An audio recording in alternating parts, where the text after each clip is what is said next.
Anthony Baker stood at the counter, watching a young woman examine the check he'd just handed her. He wore his usual work clothes, a company polo with Baker Regional Logistics embroidered on the chest, dark work pants, the sturdy boots he wore most days whether he was in the office or on a loading dock.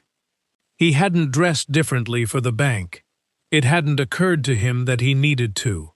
The cashier, a young woman whose name tag read Melissa, held the check up briefly, her eyes moving over it with the specific, quick, cursory attention of someone who had already decided something before she'd finished looking. Then, without a word of warning, she tore it cleanly in half. "This isn't legitimate," she said. "I'm not processing this." Anthony stared at the two pieces of paper now lying on the counter between them, his expression moving through confusion and landing somewhere colder, more controlled. "That check was for $3 million, he said. Quiet. "Even, it funds payroll for 63 employees this Friday." Melissa didn't flinch. "You can take that up with whoever wrote it." She had no idea she'd just torn up more than a piece of paper. In about 4 minutes, her branch manager was going to explain to her exactly what she'd actually destroyed. If something about this moment already has your full attention, if you can feel exactly how wrong this is, hit the like button right now. Subscribe if you haven't already, because we tell stories like this one every single week. Drop your country in the comments and let us know where in the world you're watching from. We read every single one. Now, let's understand exactly who Anthony Baker is and why that check mattered as much as it did. The day before, Anthony had been at his company's headquarters, a converted warehouse office, dispatch radios crackling in the background, a wall calendar marked with delivery schedules and route assignments. Nothing about the space designed to impress anyone. Baker Regional Logistics had grown, over 16 years, from a single leased truck into a fleet of over 40 vehicles and a workforce of 63 people. Drivers, dispatchers, warehouse staff, mechanics, the specific unglamorous infrastructure that kept regional supply chains actually functioning. He'd been on the phone with his accounting manager that morning, confirming that the advance payment on the company's newest contract had wired correctly. The largest deal in the company's history, a multi-year regional distribution agreement with a major retail chain that had taken years of underbidding smaller jobs and building a reputation for absolute reliability to finally earn. 4 years earlier, Anthony had sat alone at his kitchen table late into the night, calculating whether his personal savings could cover a payroll gap the company's cash flow couldn't absorb that particular week.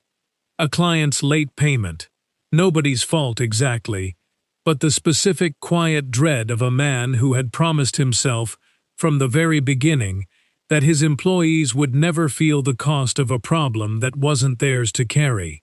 He'd covered it himself. Nobody at the company ever knew how close that Friday had come to being late. He had never fully stopped being afraid of that happening again. Even now, with the company significantly more stable than it had been in those early years. The next morning, with the $3 million advance payment check in hand, Anthony decided to deposit it personally rather than route it through his accounting department's normal process. Friday's payroll was 4 days away, and he wanted to see, directly, that the funds were moving correctly rather than trust the timeline entirely to paperwork. He drove to the branch alone, the check folded carefully in his jacket pocket, the way he'd handled every genuinely important thing in his company's 16-year history, directly, personally, without assuming anything would simply take care of itself. Back at the counter, the full context of what had just happened was only beginning to register. Melissa had recently completed a fraud awareness training module. a reasonable, well-intentioned piece of internal education that emphasized unusually large check amounts as a factor warranting additional scrutiny. She had absorbed the caution without the nuance it was meant to carry, converting a reasonable flag for review into an unexamined instant suspicion she now applied indiscriminately. Anthony, dressed practically, without the visual signaling of wealth, Melissa had unconsciously decided a $3 million check ought to arrive alongside, registered to her instantly as someone attempting something fraudulent. She had examined the check for perhaps 4 seconds before tearing it. "What did you just do?" Anthony asked, his voice leveled despite the specific disbelief settling into his chest. "I'm not processing a check like this without verification," Melissa said, her voice carrying the certainty of someone who genuinely believed she had just done something decisive rather than something catastrophic. "You didn't ask me to wait for verification," Anthony said. "You destroyed the check." "I need you to understand something," Anthony said, his voice staying level despite everything happening in front of him. "This wasn't a personal check. This was an advance payment from a contract my company just signed. It funds payroll for 63 employees this Friday. You can take that up with whoever wrote it," Melissa said, already reaching to gather the torn pieces off the counter, apparently intending to file them rather than preserve them as evidence of what had just happened. "Don't," Anthony said, sharper now, though still entirely controlled. "Don't file that. I need to speak with your manager. Now." A short line had begun forming behind him at the counter, a couple of customers glancing over, sensing, without yet understanding, that something had gone seriously wrong. "I can have someone assist you when they're available," Melissa said, already half turning away, the specific dismissiveness of someone who still hadn't registered the actual scale of what she'd just done. "Right here, before Robert Chen crosses that floor. Subscribe if you haven't already, because what happens in the next few minutes is the entire reason this story exists. Hit the bell. Drop your country in the comments. We're reading every single one. Now, watch what Sir actually sounds like when it's earned instead of performed." Anthony stood at the counter, the two halves of a $3 million check sitting between him and a cashier who still, visibly, had not fully processed what she had destroyed. He was a man who had spent 16 years building toward exactly this contract, the deal that would finally give his company real stability, real growth, real security for 63 families who depended on Baker Regional Logistics for their livelihoods. And it was currently sitting in 2 pieces on a bank counter because someone had decided, in under 4 seconds, that his casual clothing didn't match the number printed on the paper. This was the lowest point of the encounter, not because anything worse was physically about to happen, but because the specific, practical stakes were fully, undeniably real, and completely unresolved. Friday's payroll was 4 days away. The check that would have funded it no longer existed in any usable form, and the person responsible for destroying it still didn't seem to fully grasp the size of the problem she'd created. "I need to speak with your manager," Anthony said again, his voice carrying an edge of genuine urgency now beneath the controlled calm. "Right now." Robert Chen, hearing the raised concern carrying from the counter across the branch floor, crossed the space directly, his pace unhurried but purposeful. "What's going on here? This customer's check wasn't verifiable," Melissa started. What's the account name?" Robert asked, cutting past her explanation entirely, his attention already fully on Anthony. "Baker Regional Logistics," Anthony said. Anthony Baker. Robert's expression shifted instantly. Not confusion, but immediate, complete recognition. "Sir," he said, and the word carried genuine weight, nothing performed or reflexive about it. Baker Regional runs payroll for over 60 employees through this branch. Please tell me that check wasn't— He looked down at the counter, at the torn halves lying there. "Melissa," he said, his voice dropping into something controlled but unmistakably serious, "tell me you didn't tear this." "I thought— the amount seemed—" Melissa started, reaching immediately for justification. "You tore up a legitimate financial instrument from one of this branch's most important business accounts," Robert said, "without verification, without escalation, without asking a single question before you acted." He turned to Anthony fully now. "Mr. Baker, I am deeply sorry. This should never have happened, under any circumstances. Walk me through your payroll timeline.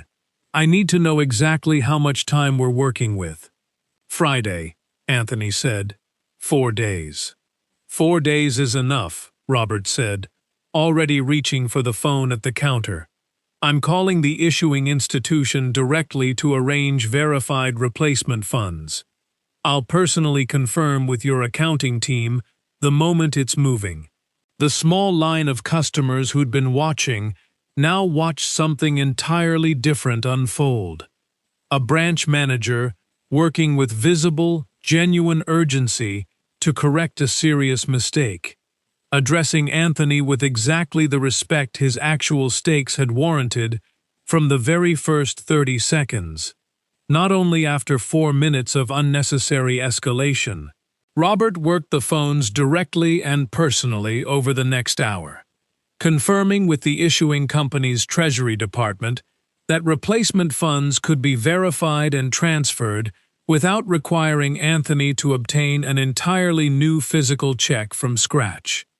A process that, handled with real urgency and the right internal contacts, resolved within the same business day rather than stretching into the following week.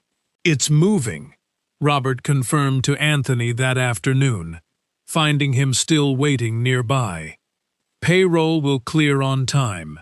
"Thank you," Anthony said, not cold, and not performing forgiveness he didn't yet fully feel either, simply focused entirely on the fact that actually mattered most to him.